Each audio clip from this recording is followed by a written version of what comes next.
दोस्तों, आज एनटीपीसी के आईपीओ का जो है दूसरा दिन था। पहला था 19, 20 को छुट्टी। दूसरा था 21। कल जो है लास्ट दिन होने वाला है। लेकिन दूसरे दिन तक सिचुएशन किस तरीके की रही, ये आज की इस वीडियो में हम डिस्कस करेंगे। एंड मेरा जो मैंने आपको पहले दिन बताया था कि मैं अपना जो फाइनल डिसीजन है वो आपके साथ शेयर जरूर करूंगा। तो आज मैं आपको वो भी बताऊंगा कि आखिरकार मैं क्या सोच रहा हूँ, इसमें मैं लगाऊंगा या नहीं लगाऊंगा। उसके बारे में भी जो है हम आज की इस वीडियो में कंप्लीट डिस्कस दोस्तों करने वाले हैं। लेकिन उससे पहले जो है हम मार्केट के व्यू पॉइंट के बारे में भी डिस्कस करेंगे, क्योंकि मार्केट की जो स्थिति आज आपको देखने को मिली है, एक बार फिर से आप क्लियरली कह सकते हो कि मार्केट की जो स्थिति एक बार फिर से बहुत ज्यादा वीक होती हुई देखने को मिली है। एंड इस स्थिति में आगे मार्केट क्या रहेगा, क्या इसमें जो है जो एक बड़ी करेक्शन की तरफ जो मार्केट बढ़ रहा है, वो आप ये मान के चल सकते हैं क्या कोई बड़ी करेक्शन यहाँ से स्टार्ट होती हुई देखने को मिल रही है। सिचुएशन सही होगी या नहीं, उसके बारे में भी डिस्कस तो करना ही है। मैं जो है आपको सबसे पहले निफ्टी के चार्ट पर ही लेकर चलूंगा, उसके बाद ही हम बाकी की चीजें डिस्कस करेंगे। तो 1 सेकेंड, आप यहाँ पर देखिए। 1 मिनट, ये हटा देता हूँ। हाँ, अब ठीक है। अब आप यहाँ पर देखो, ये निफ्टी का ना वीकली चार्ट आप देख पा रहे हैं। इस चार्ट में आपको ना एक चीज मैं दिखाऊं, अगर कि कितने हफ्ते हो गए, 1 2 3 4 5 6 7 एंड 8। 8 हफ्ते हो गए, लगभग लगभग 2 महीने आप कह सकते हो लगातार गिरावट के। जो इसने हाईएस्ट बनाया था, वहां से अगर आप देखोगे तो लगभग जो 11.5% के आसपास टूट चुका है निफ्टी। तो एक बड़ी गिरावट आप क्लियरली यहाँ पर नजर आ रही है आपको, एक अच्छी खासी भारी भरकम गिरावट आप कह सकते हो, जो आपको बड़े चार्ट पर भी देखने को मिली। छोटे चार्ट पर तो है ही, और मंथली पर देखें तो यहाँ भी देख रही है। लेकिन मैं आपको बेसिकली यही डेली चार्ट पर ही दिखाऊंगा। वॉल्यूम भी हटा देता हूँ फिलहाल। तो ये देखो, ये स्थिति आपको यहाँ पर देखने को मिल रही है। एंड जो हेड एंड शोल्डर ब्रेक हुआ था, क्लियरली अब आपको मतलब समझ में आ रहा होगा ये पैटर्न क्या होते हैं। मार्केट में समय दो, डेफिनेटली अगर आप मार्केट में समय दोगे तो चीजें सीखने को मिलेंगी। अब आपको ये भी चीज सीखने को मिल रही है कि जब हेड एंड शोल्डर पैटर्न बनता है, तो उसके बाद जब गिरावट हो सकती है तो किस तरीके की हो सकती है, तो वो भी आप देखो। हेड ओवरऑल गिरावट तो मैंने आपको बताई, लेकिन जब से हेड एंड शोल्डर का ब्रेकडाउन हुआ है, तो लगभग तब से भी निफ्टी अपने तौर पर 6% गिर चुका है। निफ्टी 6% गिरा है। अगर ये कोई स्टॉक होता तो यहाँ से और बहुत ज्यादा गिर सकता था। इंडेक्स क्योंकि एक सीमित दायरे तक ही गिरते हैं और चढ़ते हैं, तो वो आपने यहाँ पर देखा है। लेकिन जो हम लगातार डिस्कस कर रहे थे सपोर्ट वाली बात, अगर हम सपोर्ट वाली बात करें, तो मैंने आपको क्या बोला था कि एक हल्का फुल्का सपोर्ट तो आपको 23,300 के आसपास दिखाई देगा ही। लेकिन जो एक मेजर सपोर्ट है वो तो आपको लगभग 22,800 के ही आसपास दिखाई दे रहा है। 22,800 के नीचे और फिसला तो यहाँ से और तेजी, मतलब और गिरावट जो है देखने को मिल सकती है। बेसिकली आज क्या था, आज ना उतनी भी खराब स्थिति स्टॉक्स में नहीं थी। कुछ पर्टिकुलर स्टॉक्स में थी श्योरली, लेकिन उतनी भी खराब स्थिति नहीं थी। लेकिन जो मेन खराब स्थिति पता है कहाँ से आई है, वो आई है दोस्तों अदानी स्टॉक से। तो मैं आपको दिखाता हूँ। अदानी के शेयर्स की अगर हम बात करें तो उनमें स्थिति बहुत ज्यादा बिगड़ी।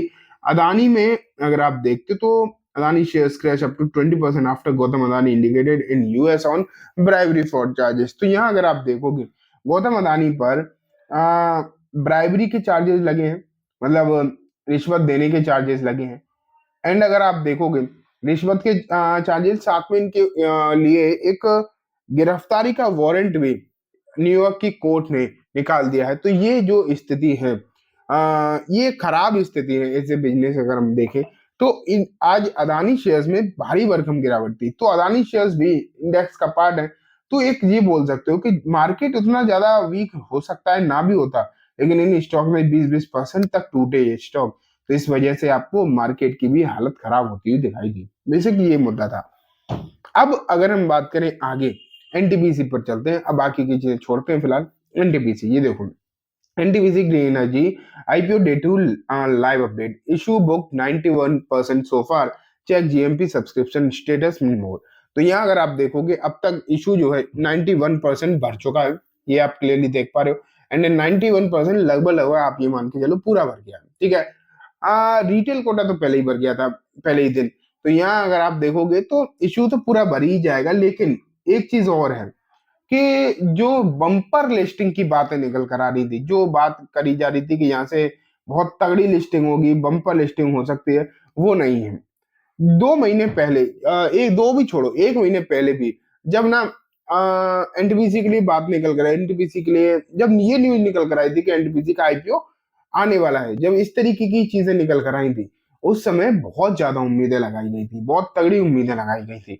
लेकिन वो उम्मीदें जो है आप मान के चल सकते हो कि वो फेड होती हुई दिखाई दे रही, खराब होती हुई दिखाई दे रही है। तो ये समस्या तो आप कह सकते हो है। ठीक है। अगर हम फिलहाल की चीजें मैं आपको दिखाऊं तो ये तो आपने देख लिया, लगभग 91% बढ़ गया। तो ये तो पता चल जाएगा मतलब लास्ट डे पर कि पूरा तो भर ही जाएगा, और अलग अलग कोटा में जो है किस तरीके की चीजें देखने को मिलेगी वो भी मालूम पड़ जाएगा। लेकिन अब इस पर कुछ कुछ पर्टिकुलर ब्रोकरेज फर्म की राय जो निकल कर आ रही है, ज्यादातर एक ही कह रहे हैं कि अप्लाई करो। लेकिन सेमको सिक्योरिटीज का देखो, however, its capacity utilization factor, a critical measure of plant's electricity generation efficiency, is relatively lower for its solar and wind project compared to competitor. Additionally, an analysis of the company's price to earning P ratio against its peer indicate overvaluation, rising concern about its long term wealth creation prospects.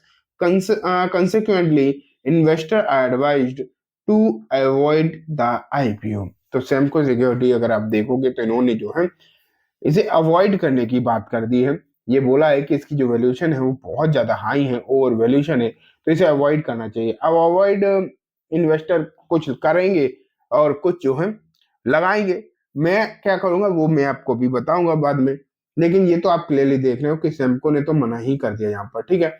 हाँ, लेकिन सिर्फ बात सेमको तक सीमित नहीं है, कुछ brokerage firm तो इस पर सब्सक्राइब के लिए बोल रहे हैं। तो कौन है?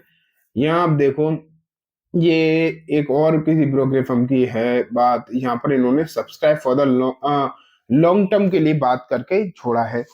यहाँ पर नाम ही समझ में नहीं आ रहा मुझे, लेकिन जो भी हो, इन्होंने तो यहाँ पर यही बोला है कि लॉन्ग टर्म के लिए आप अप्लाई कर सकते हो, सब्सक्राइब कर सकते हो। तो ये हालात आपको दिखाई दे रहे हैं। और अगर आप देखोगे एक और नया हेनसेक्स, ये भी एक कोई ब्रोकरेज फर्म है, इन्होंने भी सब्सक्राइब की ही रेटिंग इसे दे रखी है।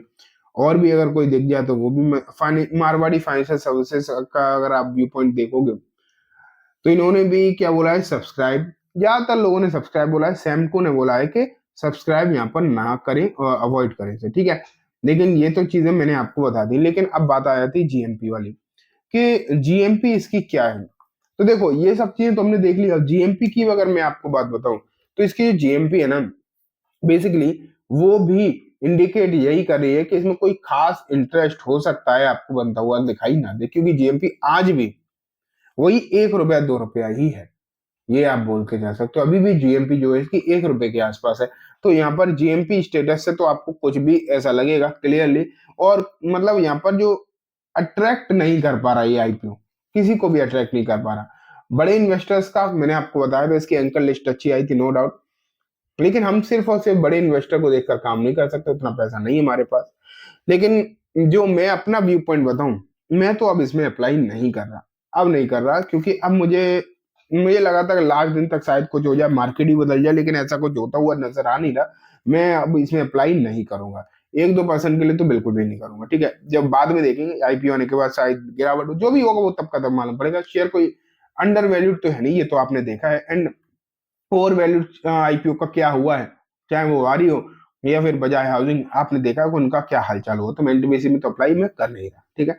तो ये बात हो गई दोस्तों, पूरी वीडियो में सबके बारे में हमने डिस्कस किया। उम्मीद है आपको सब कुछ अच्छे से समझ में आ गया होगा। अब मैं इस वीडियो को यहीं खत्म करूंगा। जाने से पहले बस एक बार बोलना चाहूंगा, वीडियो अच्छी लगी तो लाइक करना, चैनल को भी जरूर सब्सक्राइब करना। Thank you.